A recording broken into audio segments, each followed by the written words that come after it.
वज़ीर-ए-आज़म हाउस से जारी होने वाली एक प्रेस रिलीज के मुताबिक लेफ्टिनेंट जनरल नदीम रज़ा को chairman joint chiefs of staff committee बना दिया गया है। और इस प्रेस रिलीज में यह भी लिखा गया है कि जनरल कमर जावेद बाजवा की तौसीक़ का नोटिफिकेशन अगस्त में ही जारी हो चुका है। इसके साथ ही वो तमाम अफवाहें जो जनरल बाजवा के ओहदे के हवाले से उड़ रही थीं वो दम तोड़ गई हैं और साबित हो गया है कि फौज का डिसिप्लिन मिसाली है। सवाल ये पैदा होता है कि जनरल बाजवा की मुद्दत मुलाजमत में इस तौसी से मुल्क की अंदरूनी और बैरूनी सूरत हाल पर किस किस्म के असरात मुरतब होंगे। मार्च 2018 में अंग्रेजी अखबार डेली टाइम्स में सीनियर दिफाई तज्जिया निगार इम्तियाज गुल के नाम से एक रिपोर्ट शाया हुई थी, जिसमें उन्होंने जनरल बाजवा से सहाफ़ियों की एक मुलाकात का अहवाल बयान किया था। जनरल बाजवा ने मुख्तलिफ मौज़ूआत पर अपनी जिस राय का इजहार किया, इसे बाजवा डॉक्ट्राइन का नाम दिया गया था। बाजवा डॉक्ट्राइन क्या है? बाजवा डॉक्ट्राइन में अदालतों के फैसलों के एहतराम और अदालतों के फैसलों के साथ खड़े होने का अज़म दोहराया गया था। मुल्क को दहशतगर्दों से पाक करने की कसम खाई गई थी। कानून को सबके लिए बराबर करार दिया गया था।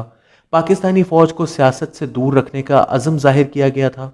मुल्क के अंदर मौजूद दुश्मनों से आहनी हाथों से निपटने का फैसला दोहराया गया था।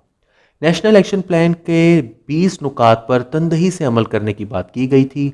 अल्ताफ हुसैन जैसे सियासतदानों को माजी का हिस्सा करार दिया गया था। अफगान तालिबान को अमरीकी सदर डोनाल्ड ट्रंप के साथ बातचीत के लिए राजी करने की कोशिश करने की यकीन दहानी करवाई गई थी। पाकिस्तान की तरक्की को किसी सूरत रुकने ना देने का अज़्म दोहराया गया था और 18वीं आईनी तरमीम जैसे कवानीन पर असर नौ गौर किए जाने की ख्वाहिश का इजहार किया गया था। इसमें से तकरीबन तमाम नुकात पर अमल दरामद हो रहा है।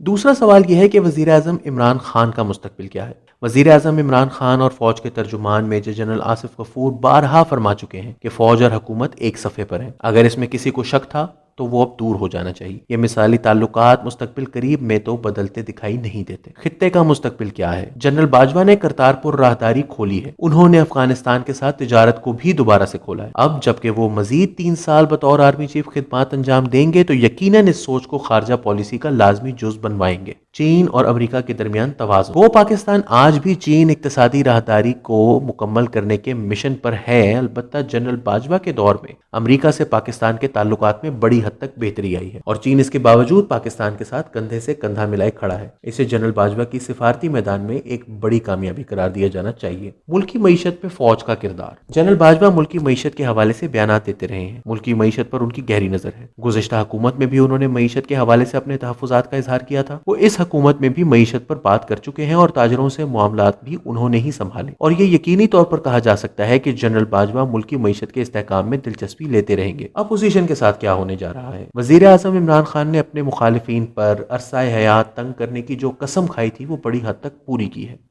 और नवाज शरीफ के मुल्क से जाने पर भी उन्होंने तहफ़्फ़ुज़ात का खुलकर इजहार किया है। मगर जनरल बाजवा की मुद्दत मुलाजमत में तोसी के बाद इस पॉलिसी में कोई बड़ी तब्दीली आती दिखाई नहीं देती। लगता यही है कि हिज़्ब इख्तलाफ की जमातों पर इमरान खान का गुस्सा ठंडा नहीं होगा और फौज सियासत से लाताल्लुकी का इजहार करती रही।